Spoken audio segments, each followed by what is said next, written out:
Am I the asshole for going to my sister's wedding knowing my company's background check flagged that she lied about her credentials to the man she was about to marry? Welcome to Popcorn Review This Story. Today's story is about a woman who was abandoned by her family, built a successful company entirely on her own, and then received a wedding invitation that changed everything. What she discovered about Herster's fiancés led to a shocking wedding day confrontations, long-buried family secrets, and a twist nobody saw coming. So let's get started. I got a wedding invitation last month from a sister I haven't spoken to in 9 years. Her fiance's name was Marcus Webb.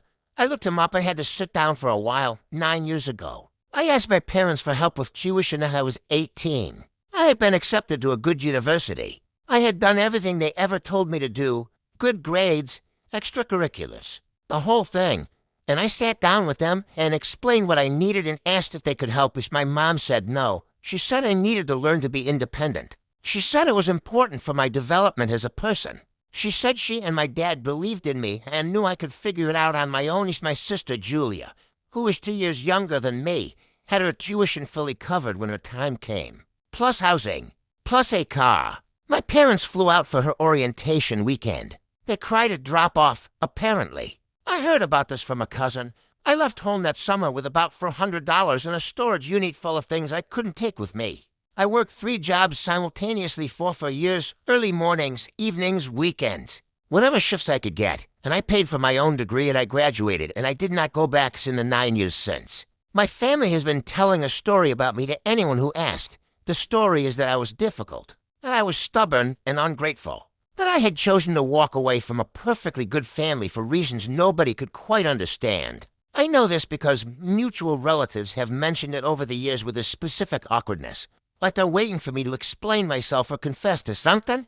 I never explained. I just kept working. I built a company, medical technology, software that connects patient data between healthcare providers, bridges gaps that currently cause delays and errors in treatment. It's called MedBridge Solutions, and it has been growing steadily for 4 years, and I am, at 30, exactly the thing my parents told me I needed to become. Without any of their help. Without a single phone call from my mom asking how it was going. Which brings me back to Marcus Webb. Marcus Webb is the CEO of a regional healthcare network. His company has been in contract negotiations with mine for about 3 months. It's a significant deal, the kind that would expand our reach into a new market and set us up well for the next phase of growth. That part of our standard due diligence process for major partnerships involves credential and background verification on key stakeholders, including executive leadership and, in some cases, their immediate household members when there are shared financial interests or combined assets involved in the partnership structure. The system flagged something 2 months ago. Julia has been listing credentials on her professional profiles and in financial disclosures that she does not have, degrees that don't appear in any records, certifications that aren't on file anywhere. She has been presenting herself as professionally qualified for years, to employers, to colleagues, to people in her social circle. And to the man she was for weeks away from marrying, that Marcus had no idea I was her sister. We had communicated entirely in a professional context, and my last name is different enough from my family's that it never came. Up at the wedding was this Saturday. I've been going back and forth on what to do for 2 weeks, and I genuinely cannot land on an answer, so I'm posting. Hit that option 1, contact Marcus directly before Saturday and share what the background check found. Let him make an informed decision about his own life. The problem with this is that the information came from a business process he didn't consent to being subjected to on a personal level. And using it this way feels like a boundary I'm not sure I have the right to cross. Option 2, don't go and say nothing. But I already responded to the invitation. And more than that, I don't think silence is the right call when someone is about to make a major life decision based on false information. Option 3, go and see what happens, which is what I'm leaning toward, and which might be the worst option of all 3. My best friend thinks I should reach out to Marcus professionally before Saturday and let him drive the decision from T.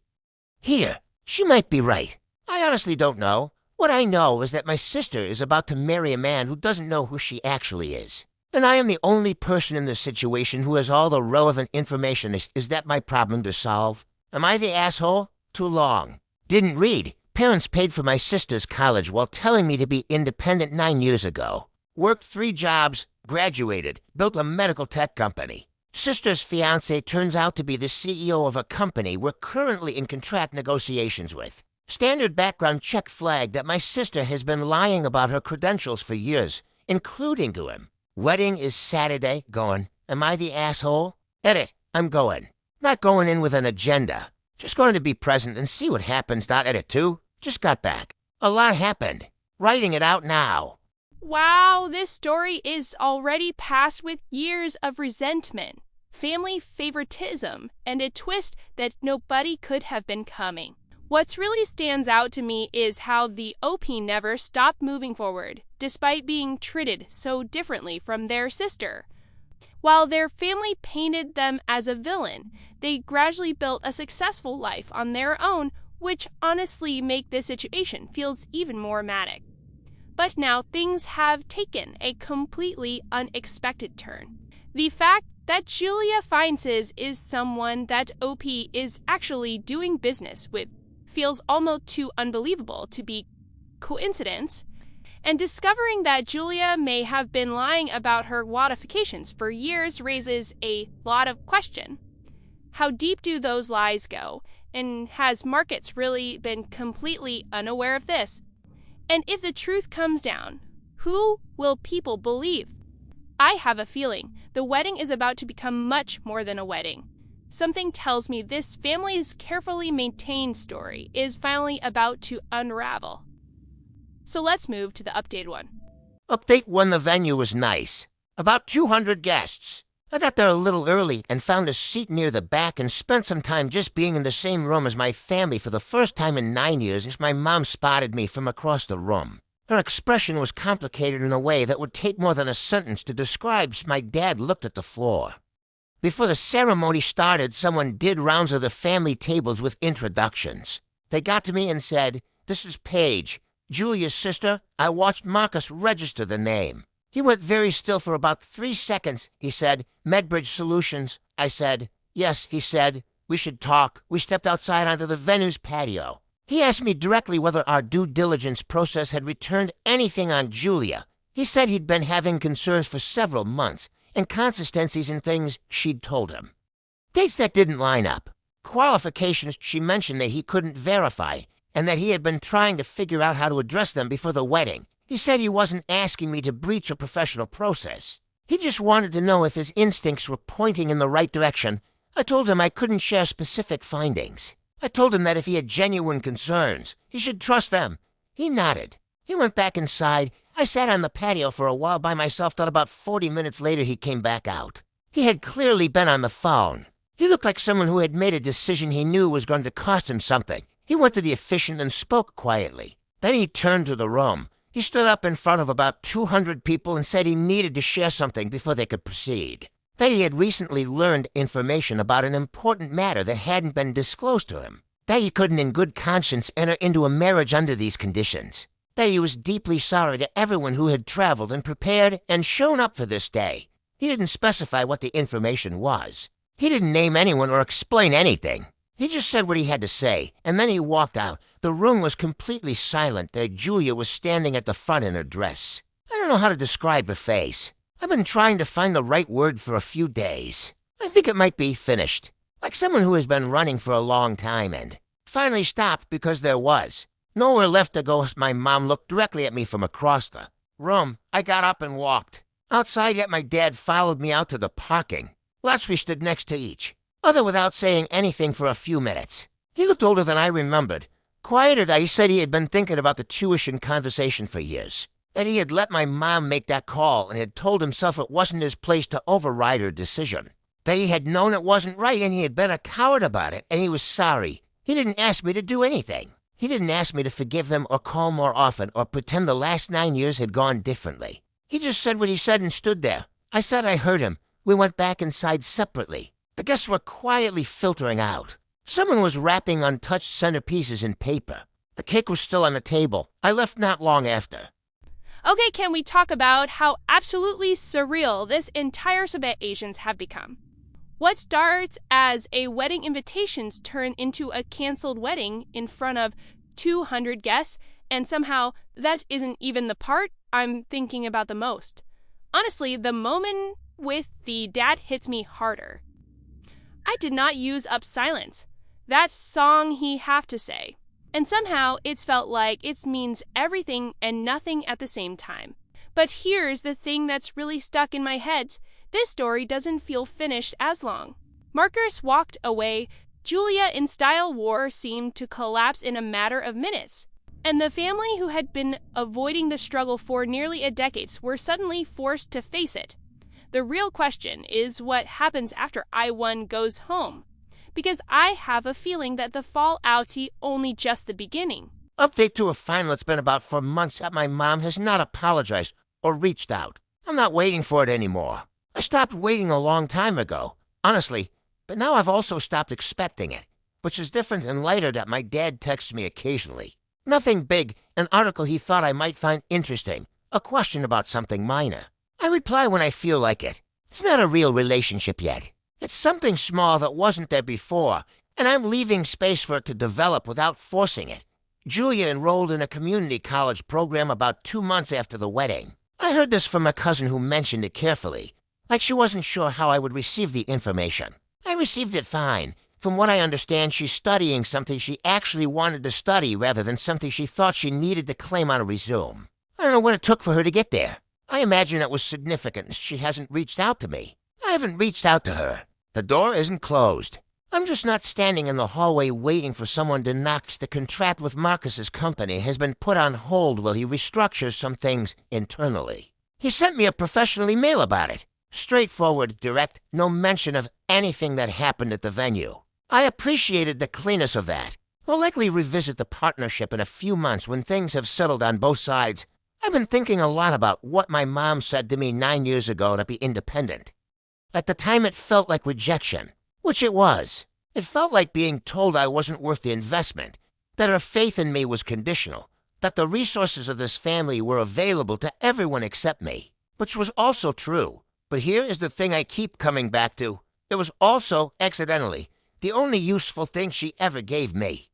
The information that I would have to do this without anyone's approval, without permission, without a safety net. That information turned out to be the exact foundation I needed to build something real. Because it meant I was never waiting for permission and I was never building for anyone else's approval. I worked 3 jobs for 4 years.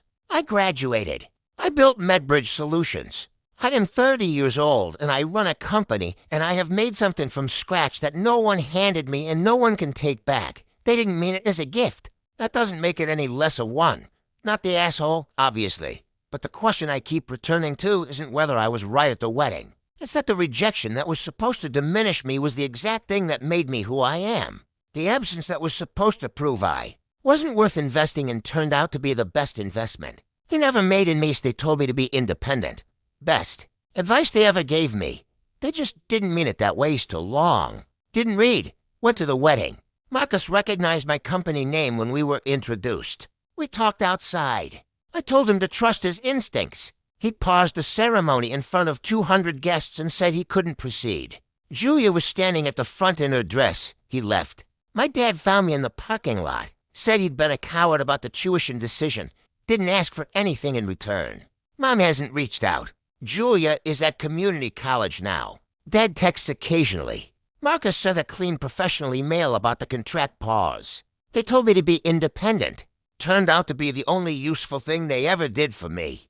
So looking back the entire story, what strikes me more is that it was never really about the case of Wendy. That's the romantic moments everyone will remember. But the real story was about what years of resistance can do to a person, and what they choose to do with it. What makes this so powerful is that the OP never got the satisfaction any people usually have for her. There was no emotional family reunion. No tearful apologies from the mother, no instant healing after years of pain. Instead, what we got felt much more realistic.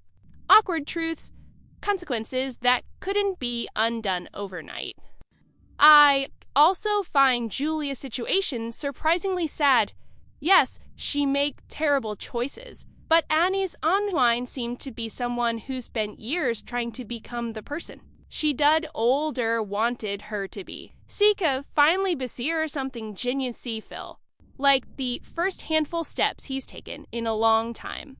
And then there's a lesson at the heart of the story. Sometime the people who hurts us end up setting us in ways they never intended. The OP turn the abandonment into strength, projections into independence, and pains into purpose. That's what makes this ending feel so satisfying. It's not because everything was fixed, but because the OP finally realized they didn't need anyone else's approval to success. So let me know what you guys think about this story, because I chance you want to hear us.